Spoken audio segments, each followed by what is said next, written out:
네, 오늘 우리가 함께 살펴볼 하나님의 말씀은 룻기 1장 1절에서 5절까지의 말씀입니다. 오늘 말씀은 저만 봉독하도록 하겠습니다. 룻기 1장 1절에서 5절에 기록된 하나님의 말씀입니다. 사사들이 치리하던 때에 그 땅에 흉년이 드니라. 유다 베들레헴에 한 사람이 그의 아내와 두 아들을 데리고 모압 지방에 가서 거류하였는데 그 사람의 이름은 엘리멜렉이요 그의 아내의 이름은 나오미요 그의 두 아들의 이름은 말론과 기럧이니 유다 베들레헴 에브랏 사람들이더라. 그들이 모압 지방에 들어가서 거기 살더니 나오미의 남편 엘리멜렉이 죽고 나오미와 그의 두 아들이 남았으며 그들은 모압 여자 중에서 그들의 아내를 맞이하였는데 하나의 이름은 오르바요 하나의 이름은 룻이더라. 그들이 거기에 거주한 지 10년쯤에 말론과 기럧 두 사람이 다 죽고 그 여인은 두 아들과 남편의 뒤에 남았더라. 아멘. 네, 우리가 또 앞으로 몇 달 동안 룻기 말씀을 함께 살펴보려고 합니다. 6년 전에 제가 본문을 그 말씀을 전한 적이 있고 나머지 부분은 그 여성 모임에서 말씀을 전한 적이 있습니다. 근데 그때 이 말씀을 함께 보면서 그 한 남자 집사님이 그러한 요구를 하셨습니다. 여성 집회 때 여성분들은 이 나머지 말씀을 다 듣는데 남자들은 왜 못 듣느냐라는 그러한 좀 컴플레인 섞인 말씀을 하셔서 그래서 그러한 그 사실도 기억이 나서 이 룻기의 말씀을 함께 주일날 다뤄보는 것이 좋다라고 생각이 들었고요. 또 한 가지 이유는 참 이 시대적으로 필요한 말씀이라고 생각해서 다시 한번 이 말씀을 선택하게 되었습니다. 제가 처음에 이 본문을 설교할 때 이 시대를 선택의 시대라고 말씀을 드렸습니다. 참 다양한 그러한 선택의 폭이 있는 시대를 우리가 살아가고 있다라고 말씀을 드렸는데 이제 6년 정도밖에 지나지 않았는데 지금 그 선택의 폭은 그때보다도 더 넓어졌고 참 많아졌습니다. 그때는 그때도 그렇고 지금도 그렇고 이제는 우리가 선택할 수 있는 삶의 모양이 참 다양해졌는데 성형수술의 발달로 인해서 이제는 꼭 자신이 타고난 얼굴로만 살아갈 것이 아니라 자신이 원하는 얼굴을 갖고 살아갈 수 있는 시대가 되었고 또 몸매도 꼭 한 몸매만을 가지고 살아갈 것이 아니라 수술을 통해서 충분히 자신의 몸매도 바꿀 수 있는 선택할 수 있는 그러한 시대를 살아가고 있습니다. 과거에는 성별을 택한다면 남자 여자 두 가지 초이스밖에 없었지만 몇 년 전에 이제 3가지 초이스, 16가지 초이스에서 32가지 초이스가 있다가 72가지의 최근에 인터넷을 보니까 인간의 성별은 총 112가지라고 해서 112가지 성별 중에서 하나를 고를 수 있는 참 이상한 시대를 우리가 살아가고 있습니다. 당연히 사람이 무언가를 선택할 때 내가 성별의 112가지 중에 나는 저 성별을 택해서 저거를 내 성별로 삼고 살겠다라는 그 선택. 사람이 어떠한 선택을 하던 이 사람은 자신의 행복을 기대하며 선택을 합니다.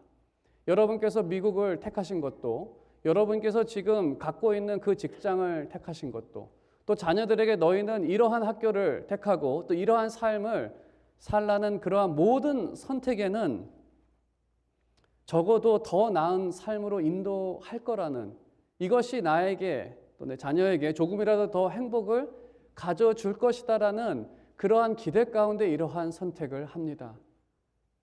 오늘날 112개의 성별이 있다라고 말씀을 드렸지만 그러한 성별이 존재하고 또 사람들은 그 중에서 하나를 택해서 사는 것도 그 선택 또한 내 삶에 있어서 저 성별을 택하면 내 삶이 조금이라도 더 행복해질 거라는 그러한 기대를 가지고 선택을 한다는 것입니다. 하지만 우리가 알다시피 모든 선택이 기도했던 행복을 가져다 주지는 않습니다. 아무리 내가 이것이 나의 최선이라고 생각을 하고 그러한 선택을 했다 할지라도 그 선택이 기대했던 기대를 가져다 주지는 않고, 또 여러분의 삶을 살면서도 후회했던 선택도 있고 또 잘했다라고 선택하는 그런 선택도 있을 것입니다. 그러면 행복한 삶을 위해서 필요한 것이 무엇인가 라고 말씀을 드린다면, 행복한 삶을 위해서는 지혜가 필요합니다. 지혜라는 것은 행복으로 인도하는 좋은 선택을 할 수 있는 기술이라고 말할 수 있습니다. 예를 들어서 아침에 일찍 일어나는 부지런함과 늦잠을 자는 게으름의 선택이 있을 것입니다. 만일에 단순하게 생각해서 그 두 가지의 선택이 있다라고 한다면 지혜는 부지런하라고 말합니다. 왜냐하면 결국은 그러한 삶이 더 나은 삶을 가져다 주기 때문이라고, 성경에서도 그 지혜와 이 부지런함을 연결해서 많은 권면을 하고 있습니다. 하지만 성경에서 우리가 지혜를 생각해 보았을 때 참된 지혜라는 것은 하나님을 경외하는 것이다라고 말합니다. 그 말은 하나님을 믿고 하나님 말씀에 순종함, 그러한 모습으로 그 지혜는 이러한 모습으로 나타납니다. 그리고 그러한 선택은 참된 행복이 결과된다고 말합니다. 반대로 생각해 보면 지혜롭지 않은 어리석은 사람은 하나님의 말씀보다는 세상의 방법을 따라 살아갈 것입니다. 그래서 우리가 이 세상에서 모든 사람들에게 주어지는 선택들, 참 다양한 선택들이 있다라고 생각이 들지만, 이것이 복잡하게 보여도 조금 더 깊게 묵상해 보면 두 가지 중 하나를 택하는 양자일택입니다. 하나님을 믿고 말씀을 따라 선택할 것인가, 아니면 세상의 방법을 따라 택할 것인가. 하나님의 말씀인가, 세상의 방법인가. 오늘 본문의 핵심은 세상의 방법을 따라 잘못된 선택으로 어려움을 당하는 한 가정이 등장을 합니다.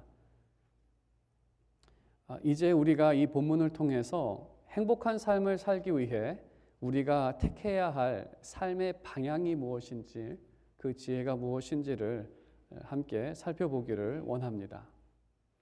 오늘 본문 1절을 보게 되면 이 룻기의 말씀은 사사들이 치리하던 시대의 사건이라고, 사사들이 치리하던 때라고 우리에게 말하고 있습니다. 지난 또 그 여성 집회 때 사사기 시대를 또 가지고 하나님 말씀 묵상했는데, 사사 시대는 이 악순환의 연속이었습니다. 평안한 시대가 오면 이스라엘 백성은 하나님의 말씀을 따르지 않습니다. 다른 말로 하면 그들은 죄를 범하며 살아갑니다. 세상의 방법대로 살아간다는 것이죠. 그리고 그 죄의 결과로 흉년 또는 전쟁과 같은 형벌이 그들에게 주어집니다. 흉년과 전쟁. 그래서 이러한 형벌을 견디다 못한 이스라엘은 하나님께 부르짖습니다. 그리고 하나님께서는 자신의 크신 긍휼하심을 따라 이스라엘에게 구원을 베푸시고 평안을 은혜로 주십니다. 하지만 그들에게 평안이 주어졌을 때 그들은 다시 죄를 짓고 다시 형벌을 당하고 다시 하나님께 부르짖는 악순환의 연속이었습니다. 하지만 하나님의 크신 긍휼함 가운데 3번이건 4번이건 7번이건 7번에 70번이건 하나님의 은혜를 구할 때 그들에게 하나님께서는 은혜를 베푸셨습니다. 본문에서 룻기는 이 흉년으로 시작이 됩니다. 그 땅에 흉년이 드니라. 사사기 배경에서 흉년이 들었다는 것은 이 이스라엘이 하나님께 불순종했던 영적인 타락의 기간이었다는 것을 우리에게 암시하고 있습니다.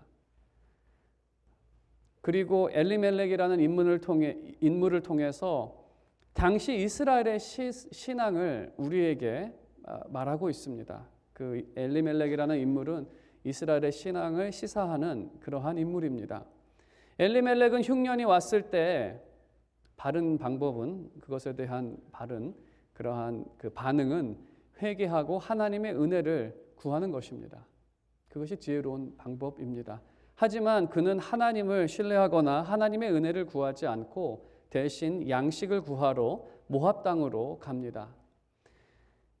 하나님의 약속을 신뢰하며 하나님께 은혜를 구하기보다 세상의 방법을 따라 가난을 해결하기 위해 모압 땅으로 간 것입니다. 하나님께서는 모압 땅에 절대로 가지 말라고 말씀하셨습니다. 하지만 그러한 말씀은 모두 무시가 됩니다. 본문에서 그의 텅 빈 신앙을 참 문학적으로 아주 교묘하게 우리에게 말하고 있는데, 그것은 이 오늘 본문에 등장한 이름, 그 이름과 반대되는 상황과 모습으로 이 그들의 신앙을 묘사합니다. 이게 어떻게 묘사가 되느냐면요, 첫 번째 오늘 본문에서 등장한 두 번 등장한 이름 중에 하나는 베들레헴입니다. 베들레헴은 전에도 한번 말씀을 드렸는데, 베들레헴을 한국어로 직역하면 빵집 또는 밥집입니다. 그것은 이제 그 나라의 주식이 뭐냐에 따라서 주식이 빵이면 빵집으로 번역할 수가 있고, 그 나라의 주식이 밥이면 밥집이라고 할 수도 있습니다. 의역을 하면 식당이라고 생각할 수도 있고, 또 음식이 있는 곳이다라고 생각할 수 있습니다. 본문에서는 베들레헴에 음식이 없다라고 말하고 있습니다. 정말 식당에 음식이 있어야겠죠. 하지만 있어야 할 그것이 거기에는 없다는 겁니다. 두 번째 이름은 엘리멜렉입니다. 엘리멜렉의 이름을 직역하면 엘리는 나의 하나님, 멜렉은 왕입니다. 나의 하나님은 왕이시다. 그 이름의 의미는 하나님께서는 나의 삶을, 자신을 다스리시는 분이라는 그러한 신앙 고백적 이름을 가지고 있습니다. 하지만 엘리멜렉 자신의 삶을 다스린 사람은 하나님이 아니라 자기 자신이었습니다. 자기 신의 소견에 옳은 대로 행하는 그러한 사람. 그는 자신의 마음에 하나님을 두지 않았습니다. 하나님을 뒀다라면 모압에 가지 않았을 것입니다. 그는 당시 불순종했던 이스라엘 사람들처럼 그들의 삶의 왕이 없었던 사람, 그래서 자기의 소견에 옳은 대로 살았던 사람입니다. 그래서 자신의 소견대로 약속의 땅을 버리고 하나님께서 금지하신 모압 땅으로 이주를 합니다. 약속이 없는 그곳으로. 그의 모습에서 우리는 이 시대 크리스찬들의 영적인 모습을 볼 수 있습니다. 크리스찬이라는 이름은 그리스도를 닮은 자라는 참 아름다운 뜻을 가지고 있습니다. 참 아름다운 이름입니다. 그리스도를 닮은 자. 빛과 소금과 같이 세상 가운데 영광스럽게 나타나는 자, 바로 그리스도, 그 영광의 그리스도를 닮은 자라는 뜻을 갖고 있습니다. 하지만 소위 크리스찬이라고 불리는 사람들의 삶에서 그렇지 못한 모습이 자주 목격됩니다. 교회 참 아름다운 이름입니다. 하나님께서 모으시고 부르시고 세상의 빛과 소금이 되게 하기 위해 참 교회라는 그 기관을 이 땅 가운데 세우셨습니다. 하지만 이 시대 교회가 정말 빛과 소금 그 영광의 모습을 드러내는가? 참 교회가 그러한 영향력이 없다는 것, 언제부터인지 모르지만 또 시간이 지나면 지날수록 그 영향력은 점점 없어져 가고 있습니다. 그 근본적인 이유는 겉과 속이 다르고 그들이 말하는 것과 행동하는 모습이 다르기 때문에, 정말 예배의 형식, 정말 예배는 뜨겁게 아름답게 훌륭하게 드리고 또 건물도 아름답고 훌륭하게 짓고 그 영광을 나타내려고 노력을 하지만, 세상에 비치는 대부분의 크리스찬들의 삶, 그들의 삶의 모습은, 적지 않은 크리스찬들의 삶의 모습은 세상 사람들이 보기에, 세상 기준에 봤을 때 해도 미치지 못하는 형편없는 삶들이 많기 때문입니다. 마치 먹을 것이 없는 식당처럼 크리스찬들에게 있어야 할 그리스도의 모습은 없는 시대, 이 시대 적지 않은 크리스찬들에게 나타나는 모습입니다. 핵심적인 문제는 신앙입니다. 그들이 하나님을 신뢰하고 그의 말씀을 따르는 순종하는 삶이었다라고 한다면 그러한 모습으로 나타나지는 않았을 것입니다.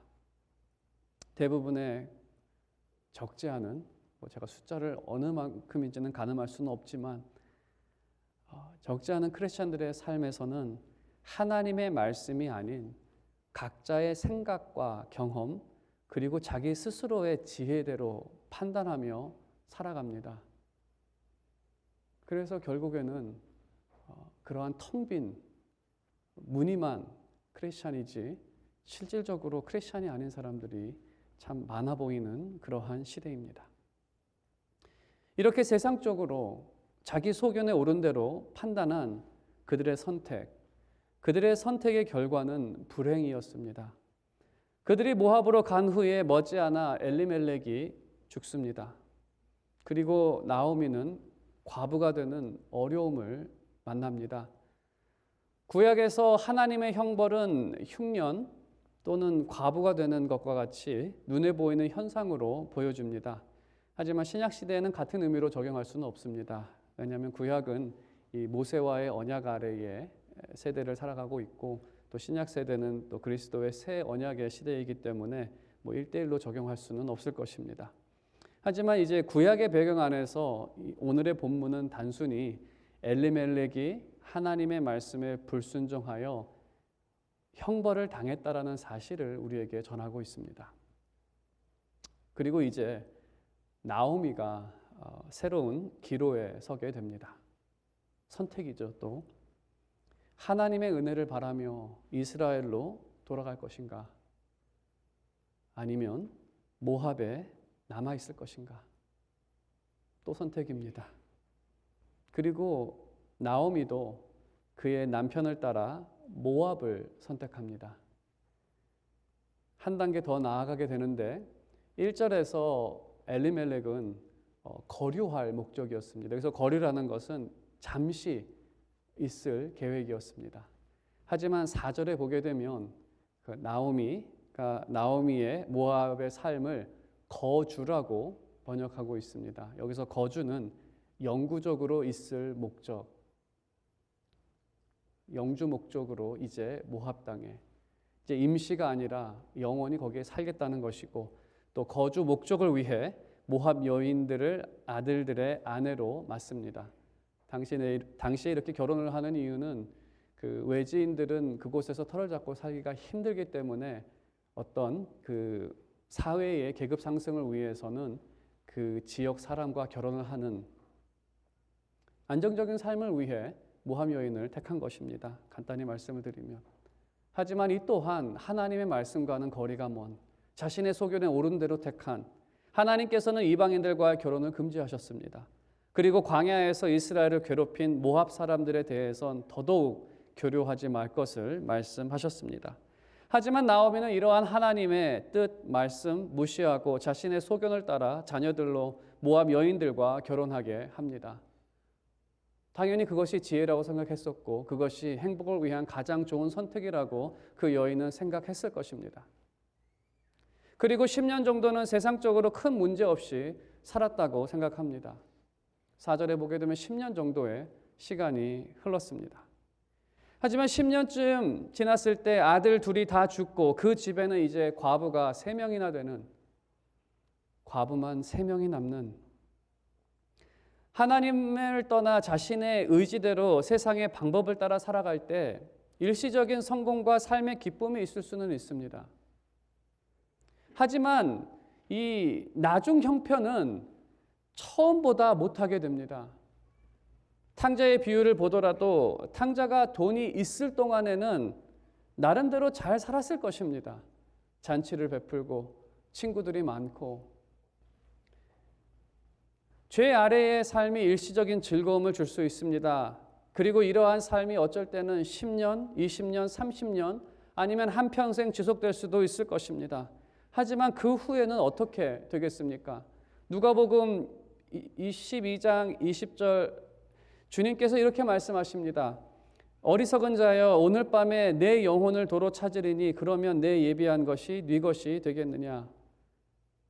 참 평생을 열심히 재산을 모으고 뭐 행복을 위해 뭐 배를 만지면서 내 영혼아 평안하라 행복을 위해서 그렇게 열심히 살았는데 하나님께서 너 영혼을 도로 찾으시면 너가 쌓아놓은 이것이 누구 것이 되겠느냐. 참 비극적인 말씀이죠. 참 오늘날에도 영원한 행복을 원하며 많은 사람들은 열심히 재물을 쌓습니다. 그리고 그 재물이 영원한 행복을 가져다 준다고 소망합니다. 본인이 선택한 것은 이 재물을 모으기 위한 선택들이었고 그것이 행복을 가져다 줄 것이다라는 어쩌면 10년, 20년 행복할 수도 있습니다. 하지만 절대로 영원한 행복을 주지는 못합니다. 평생 돈 모을 거 염려하고 돈 지킬 거 염려하고 그렇게 살다가 영원한 괴로움으로 끝나는 삶이 그게 어떻게 행복한 삶이 될 수가 있겠습니까? 우리가 이 본문을 한번 우리의 삶을 점검해 본다면 여러분이 추구했던 삶의 방향은 무엇이었습니까?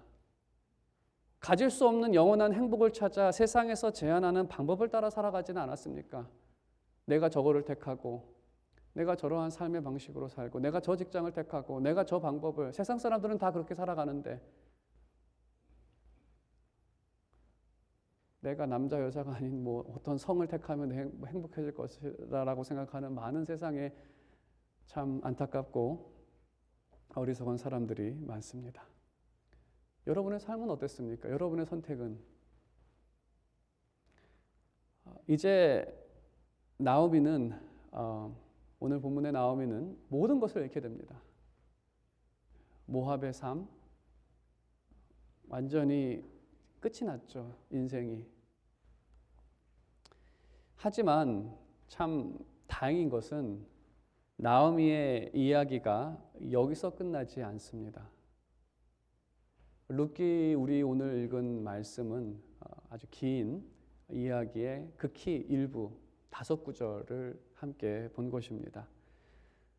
더 많은 부분은 이 가정을 구원하시고 회복하시는 하나님의 이야기입니다. 그리고 하나님께서는 룻을 그 이야기로 초대하십니다. 그녀를 구원하시고 회복하시는. 오늘 본문 읽진 않았지만 6절은 바로 그 역사의 시작입니다. 6절을 보게 되면 이렇게 기록되어 있습니다.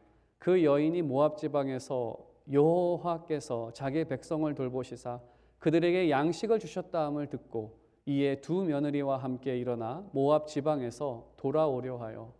돌아온다는 것은 회개죠. 돌아서 오는 거. 지금까지의 방향을 이제 돌아서 이제 가는 이 회복의 시작. 죄의 결과로 모든 것을 잃고 주저앉았던 나오미는 고국의 소식을 듣게 됩니다. 약속의 땅, 그 베들레헴의 소식입니다.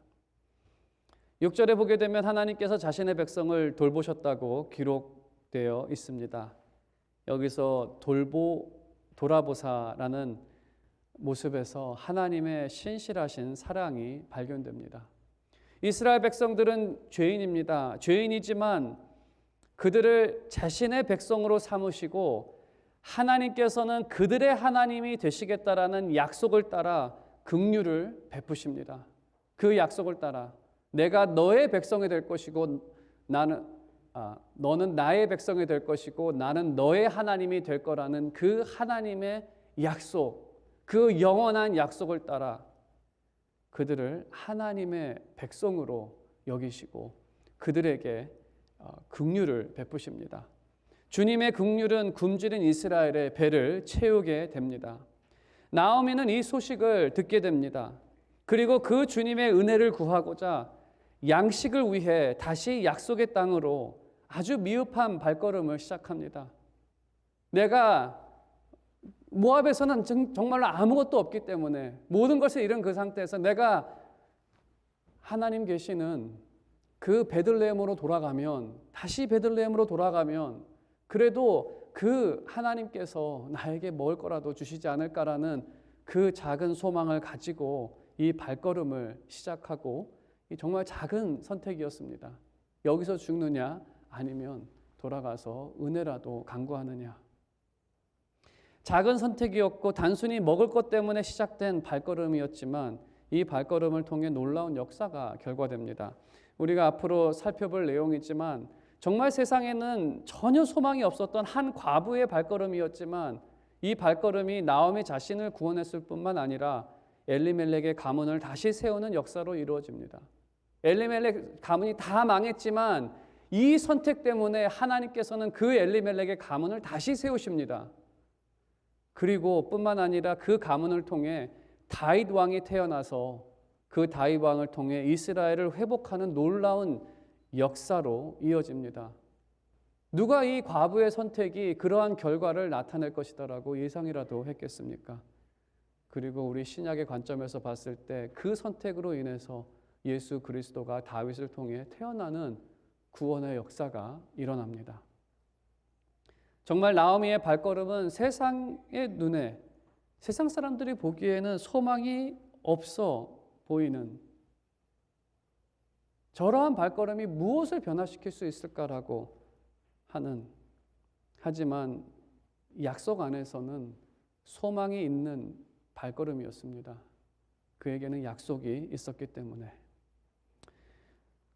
교회의 소망도, 이 크리스찬의 소망도 방향에서 결정이 됩니다. 어디에 있느냐가 아니라 어디를 향하느냐가 그 소망을 결정합니다. 아무리 최악의 상태에 있다 하더라도, 만일 현대 교회의 상황이 정말 최악의 상황에 있다 하더라도 그 방향이 주님을 향한다면, 주님의 은혜를 바라며 그 하나님께 나아간다면 그 교회는 소망이 있는 것입니다. 아무리 내 크리스천의 삶이, 또 어떤 한 크리스천의 삶이 정말 최악의 상황에, 영적인 상황에 있다 하더라도 그 크리스천이 회개하여 하나님을 바라보며 주님께 그 은혜를 구한다면 정말 그 사람에게는 너무나 큰 소망이 있는 것입니다. 하지만 오늘 정말 신앙이 있다라고 스스로 생각하고 또 어떤 교회가 스스로 서 있다라고 생각하는 교회가 정말 세상의 방법을 추구하고 세상을 향한다라고 한다면 오히려 그 교회는 더 이상 소망이 없습니다. 어떠한 크리스찬이 정말 나는 믿음이 있는 크리스찬이요, 나는 서 있는 크리스찬이다라고 할지라도 정말 자신의 소견대로 세상의 방법을 따라 신앙생활을 한다면 그 크리스찬에게는 정말 소망이 없습니다. 그 방향 때문에 소망이 있는 것입니다. 나오미의 가정이 모압 땅을 향할 때에는 정말 아무런 소망이 없었습니다. 그들은 기대하고 거기를 선택해서 갔겠죠. 하지만 정말 소망이 없었던 발걸음입니다. 오히려 빈손으로 아무것도 없지만 약속의 땅을 향할 때 그 발걸음이 소망이 가득한 발걸음이었다는 것입니다. 우리가 어떠한 상태에 있다 하더라도 주님의 은혜를 구하러 주님을 향할 때 참된 소망이 시작됩니다. 이러한 소망이 있는 이유는 하나님께서 약속하셨고 하나님께서는 약속에 신실하시기 때문입니다. 그들이 죄를 범하여 아무리 멀리 있다 하더라도 하나님께서는 회복하신다라는 약속을 하셨습니다. 모세를 통해서는 이렇게 말씀하셨습니다. 신명기 30장 4절 5절 너의 쫓겨간 자들이 하늘가에 있을지라도 내 하나님 여호와께서 거기서 너를 모으실 것이며 거기서부터 너를 이끄실 것이라. 내 하나님 여호와께서 너를 내 조상들이 차지한 땅으로 돌아오게 하사 내게 다시 그것을 차지하게 하실 것이며 여호와께서 또 내게 선을 행하사 내게 내 조상들보다 더 번성하게 하실 것이며. 이 말씀에서 말하는 것은 그들이 쫓겨나서, 죄로 인해서 쫓겨났는데 정말 그들이 가장 먼 곳, 저기 하늘 그 옆에까지 쫓겨났다 할지라도 가장 생각할 수 있는 가장 먼 곳입니다. 뭐 타락을 한다면 정말 최악으로 그렇게 한다 할지라도 하나님께서는 약속을 따라서 그들을 이끌 것이고 이곳으로 오게 할 것이고 이 땅을 차지하게 할 것이고 그 땅에서 번성하게 할 것이고 하나님께서 약속하신 그 모든 것들을 그들로 하여금 누리게 하실 것이다라고 하는 그 약속을 그들에게 주셨습니다. 구약의 성도들에게도 이러한 약속을 하셨는데 그리스도 안에 있는 우리는 그리스도로 인해서 하나님의 약속, 하나님께서 함께 하심을 더욱 확신할 수 있습니다. 우리에게는 더 이상 정죄함이 없습니다. 그리고 그리스도 안에 우리를 하나님께서는 자녀로 삼아 주셨습니다. 그래서 우리가 어떠한 영적인 상태에 있더라도 우리는 은혜를 확신하며 은혜를 구하며 은혜를 소망하며 그 은혜의 보좌 앞에 나아갈 수 있습니다. 그리고 하나님께서는 우리의 기도를 들으시고 응답하십니다. 여러분의 삶에는 어떠한 어려움들이 있습니까? 여러분의 선택에는 어떠한 결과들이 있으셨습니까? 혹 여러분 중에는 자녀의 문제 또는 경제적인 문제 또는 사람과의 관계 가운데에서 발생한 친척이나 친구나 그러한 관계 가운데에서 발생한 문제, 왜 여러 가지 문제로 인하여 어려워하거나 염려하거나 또 그것이 나의 잘못된 선택으로 인한 그러한 결과로 나타난 문제로 인해서 참 슬퍼하는 그러한 가운데 있습니까? 지금까지 이러한 문제가 있을 때마다 세상의 방법을 따라 해결해 오시지는 않으셨습니까? 이제는 더 이상 세상의 방식이 아니라 주님을 신뢰하고 은혜가 풍성하신 주님께 더 가까이 나아가시기를 바랍니다. 주님은 신실하십니다. 주님의 말씀은 지혜의 말씀이며 생명의 말씀이며 여러분을 참된 행복과 기쁨과 즐거움으로 인도합니다. 진정으로 바라는 것은 주님의 신실하신 그 은혜를 여러분께서 경험하며 늘 기쁨과 즐거움으로 살아가며 하나님께 찬양을 돌리며 또 염려할 때마다 간구함으로 하나님의 기도 응답을 받으며 살아가는 그러한 복된 여러분의 삶이 되시기를 주님의 이름으로 축원드립니다.